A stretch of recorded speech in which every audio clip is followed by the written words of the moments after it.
Welcome to the Audio Architect Venue Presets overview. In this video, we'll define what a venue preset is, and we'll take a look at how they can be created. A venue preset is a preset type used for recalling a collection of device presets and parameter presets within a single process. Audio Architect is required to recall venue presets. Venue presets can be recalled through Audio Architect by using either custom panel controls, a scheduler, or logic rules. These are logic rules found in Audio Architect and are not to be confused with BSS SoundWeb London logic. In order to create a venue preset, we can click on the Venue Presets button found in the Tools section within the Offline Design ribbon. The following Venue Presets window brings up a list of devices that support device presets in addition to a list of parameter preset groups if any have been created.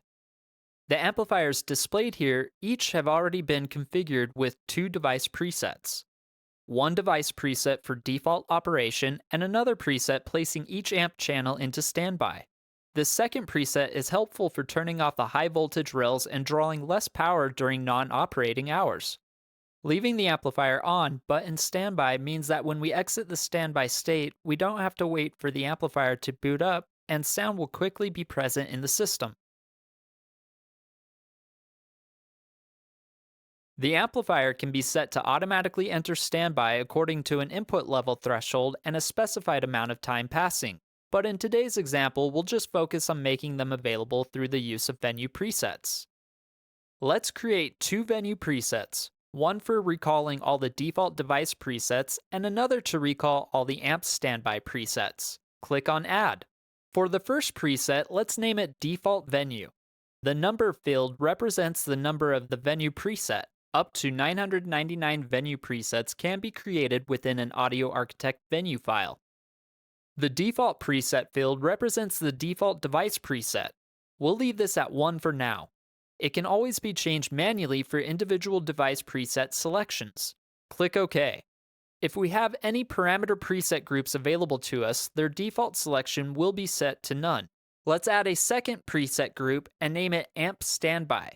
The venue preset number automatically increments to 2, and let's select a default preset of 2. Click OK, and we can see all the amp standby device presets are in place. Let's close the venue presets momentarily and open the amplifiers in our design. We should only need to open a couple of them to visually confirm our venue presets are operating correctly. Let's relaunch the Venue Presets tool and test each one out. Select one of the presets and click on the Recall button at the bottom of the screen. After confirming they work, we can then click on the Close button.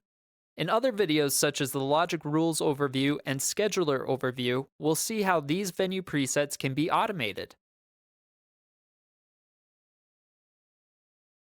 This concludes our overview of venue presets.